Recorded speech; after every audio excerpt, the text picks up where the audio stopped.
Good morning students. आज हम लोग देखेंगे recursion. A function that calls itself is known as a recursive function.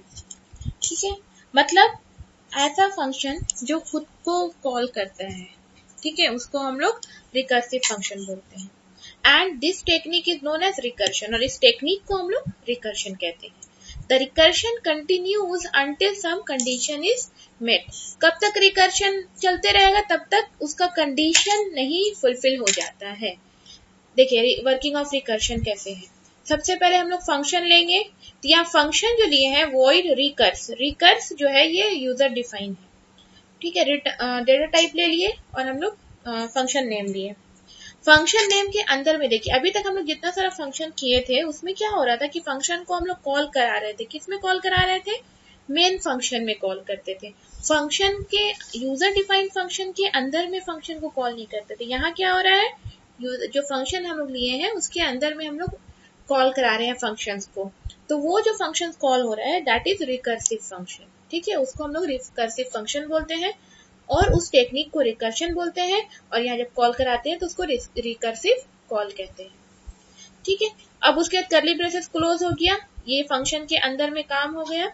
उसके बाद में हम लोग क्या करेंगे, हम लोग मेन फंक्शन लिखेंगे। मेन फंक्शन के अंदर में फंक्शन कॉल कराएंगे नॉर्मली, इसीलिए मैंने लिख दिया है फंक्शन कॉल।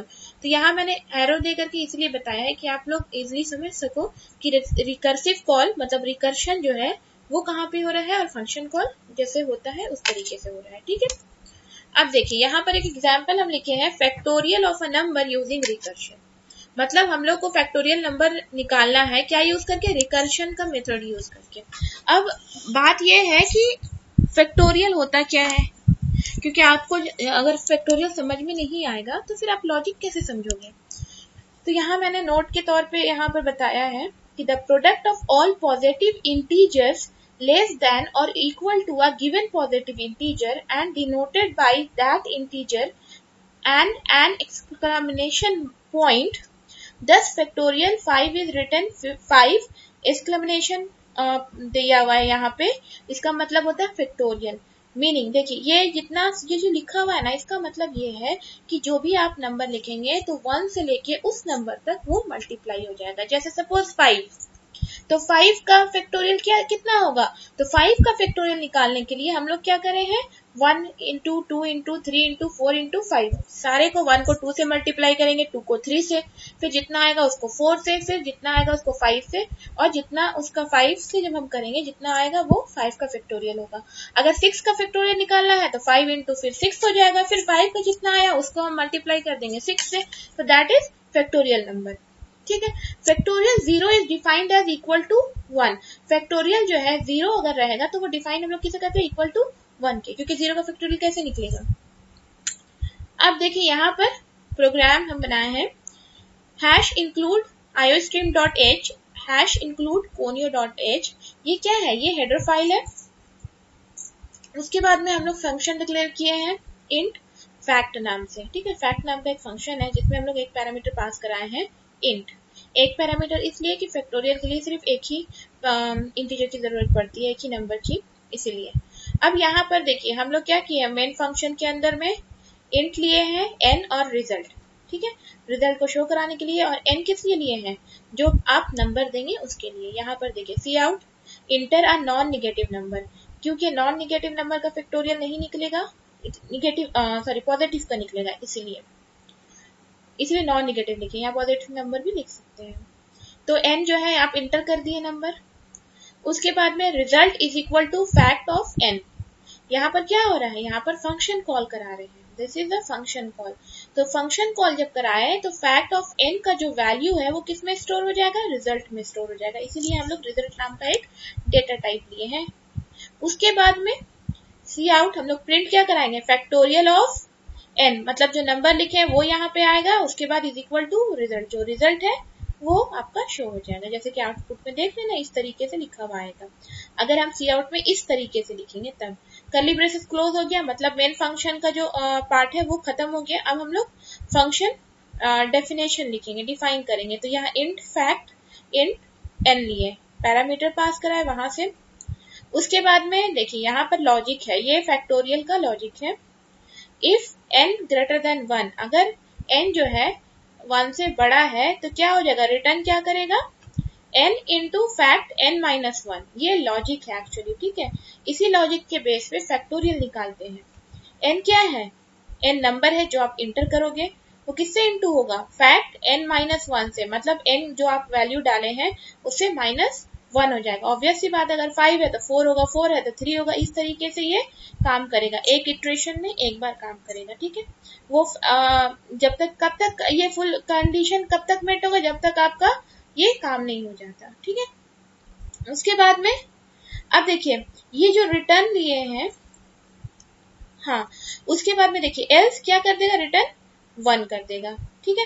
तो ये क्या कर रहा है, ये रिटर्न हम लोग क्यों लिए हैं, क्योंकि यहाँ पर हम लोग नॉन रिटर्न वैल्यू है, डेटा टाइप है, इंट है, वॉइड इसलिए मैंने नहीं लिया है, ठीक है। तो ये क्या है, ये रिकर्सिव फंक्शन में आता है, मतलब खुद से फंक्शन जो है और कॉल हो रहा है। ये फैक्ट n माइनस 1 क्या है, फैक्ट क्या है, ये फंक्शन है। तो ये सारा कुछ मतलब लाइक कि यूज हम कर रहे हैं, किसके अंदर कर रहे हैं, फंक्शन के अंदर, मतलब यूजर डिफाइंड फंक्शन के अंदर कर रहे हैं। तो यहाँ पर फंक्शन कॉल हो रहा है ना एक फंक्शन के अंदर में, तो इसी को हम लोग रिकर्सिव फंक्शन कहते हैं। अगर कंफ्यूजन है, नहीं समझ में आया तो आप लोग फिर से पूछ लीजिएगा, तो मैं और एक बार एक्सप्लेन करके बता दूंगी, और इसका आउटपुट इस तरीके से आएगा। अब देखिए नेक्स्ट है standard library and header files. The C++ language contains some statements only and not built-in function. It provides standard library that contains file storing the standard function. These files are known as header files. Header files provide function prototype, definitions or library function. Declaration of data type and constant used with the library function. There are a lot of header files in C++ standard library. A few of them have been listed below. मतलब क्या है, जैसे कि मैंने पहले भी बताया है कि C++ लैंग्वेज क्या करता है, सम स्टेटमेंट को कंटेन करके रखता है, ठीक है, जो कि बिल्ट इन फंक्शन नहीं है। और कुछ बिल्ट इन होते हैं, कुछ बिल्ट इन नहीं होते हैं। तो उसमें क्या होता है, क्या क्या प्रोवाइड करता है, ये स्टैंडर्ड लाइब्रेरी क्या करके रखता है, स्टैंडर्ड लाइब्रेरी कंटेन करके रखता है उस फाइल को जो कि स्टैंडर्ड फंक्शंस में आते हैं। मतलब कि आपको पता है कि ये फंक्शंस का जरूरत पड़ेगा, ये कामों की जरूरत पड़ेगी, तो उसके हिसाब से कुछ फाइल्स को कंटेन करके रख लिया है C++ में, ठीक है। उसी फाइल्स को हम लोग हेडर फाइल्स कहते हैं। हेडर फाइल्स क्या क्या प्रोवाइड करता है, फंक्शन प्रोटोटाइप प्रोवाइड करता है। फंक्शन प्रोटोटाइप क्या है, ये हम बता चुके हैं। Definitions of library functions, declaration of data types and constant used with the library function. ये सारे जितने library functions है, definition, declaration of data types है, constant है, used with the library functions है, ये सारा हम previous classes में बता चुके हैं। तो I don't think कि इसको एक और आगे बताने की जरूरत पड़ेगी। अगर फिर भी आपको confusion होगा तो ये क्लियर कर सकते हैं। तो बहुत सारे हेडर फाइल्स होते हैं C++ स्टैंडर्ड लाइब्रेरी में, और कुछ कुछ ऐसे हैं जो मुझे लगता है कुछ इंपॉर्टेंट है, तो उसके बारे में जानना चाहिए, तो उसके बारे में हम एक्सप्लेन किए नीचे। जैसे string.h, string.h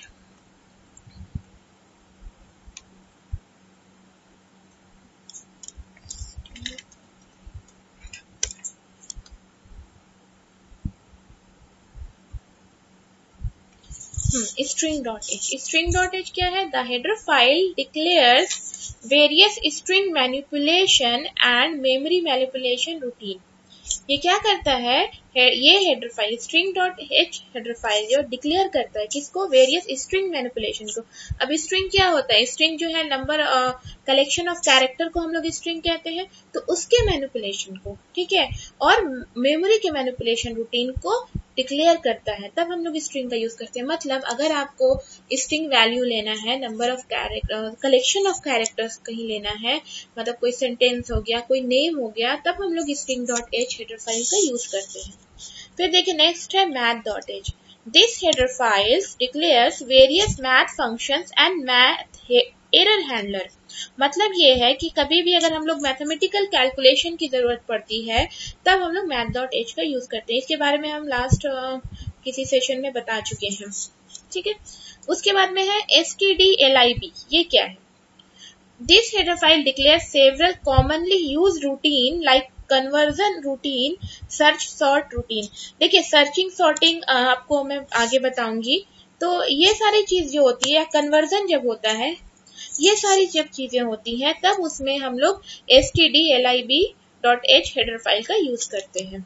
ठीक है, मतलब अगर आपको कुछ ऐसी चीजें डिफाइन करना है प्रोग्राम में जो कि कॉमनली यूज्ड होता है, तो उसके लिए क्या है, C++ में ऑलरेडी फंक्शंस बना के रखे हुए हैं, ऑलरेडी फाइल्स बना के रखे हुए हैं।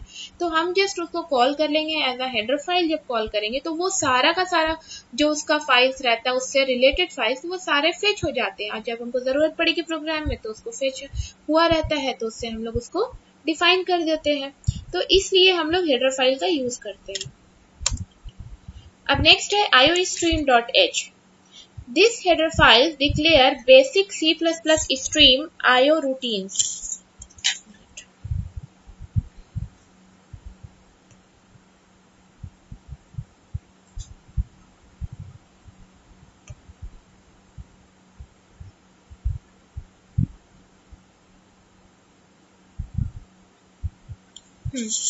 iostream.h सबसे कॉमन अभी हम लोग C++ में यही यूज करते हैं, iostream.h और conio.h। तो iostream.h क्या है? This header file declare basic C++ stream IO routine. IO और क्या है? इनपुट आउटपुट को हम लोग IO कहते हैं, मैंने 11 में ही बताया है इसको।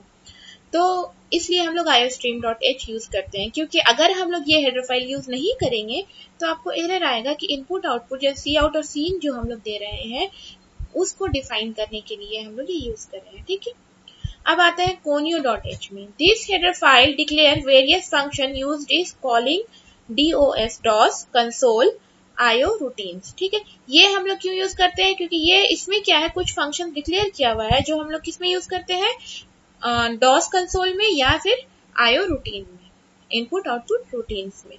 ये आपका पहला जो चैप्टर था वो इतना था, जिसमें ये सारा 11 में भी पढ़ाया जा चुका है, मैंने पढ़ाया है। और अगर इसमें कुछ कंफ्यूजन है तो आप लोग पूछ सकते हैं। और ये एक काइंड ऑफ समरी था जो पहला चैप्टर में है और काफी इंपॉर्टेंट है। C++ अब स्टार्ट होगा, कुछ पढ़ चुके हैं, कुछ आगे चैप्टर्स में आपको मिलेंगे। तो यहाँ पर जो है कुछ मैंने क्वेश्चंस दिए हैं, आप लोग इसका आंसर मुझे करके भेजिए, जैसे कि मैंने लास्ट सेशन में भी कहा था। तो इसमें कुछ क्वेश्चन है, जैसे what is difference between an object and a class. Object में और क्लास में क्या डिफरेंस है? What are data types, data types क्या होते हैं? अब डेटा टाइप्स क्या होते हैं और क्या क्या टाइप्स है, ये सारा आपको लिख के भेजना है। आप नोट्स में लिख लीजिए, कॉपी में लिखिए, उसका फोटो क्लिक कीजिए, फिर आप उसको अलग से भी भेज सकते हैं या ग्रुप में भेज सकते हैं। What is call by value and call by reference? Call by value and call by reference क्या होता है? तो ये जब आप लोग लिखेंगे, सबसे पहले ये डिफाइन कीजिएगा कि ये आते किसमें है। जैसे फंक्शन में ही यूज किया जाता है, उसके बाद में फंक्शन का डेफिनेशन थोड़ा लिखिए, उसके बाद call by value and call by reference लाइए, मतलब कि line by line sequence wise आप डिफाइन कीजिए। ठीक है, उसके बाद में है what is meant by token. Token मैंने बताया है, टोकन क्या होता है उसके बारे में एक्सप्लेन करके लिखिएगा। और उसके बाद में लास्ट क्वेश्चन है व्हाट आर कीवर्ड्स। कीवर्ड्स क्या होते हैं उसके बारे में लिखिए। देखिए, जो हम पढ़ाए हैं उसको भी आप देख करके लिख सकते हैं सेम, लेकिन अगर आप अपने तरीके से भी कुछ और भी लिखेंगे, जैसे हर एक जो आप एक्सप्लेन करेंगे उसमें एक प्रोग्राम अगर बना देंगे तो काफी अच्छा होगा। तो ये सारा आंसर आप मुझे करके भेजिएगा। और अगर कोई भी कंफ्यूजन है पूछ सकते हैं, क्योंकि इसके बाद फिर हम लोग न्यू चैप्टर स्टार्ट करेंगे। Thank you.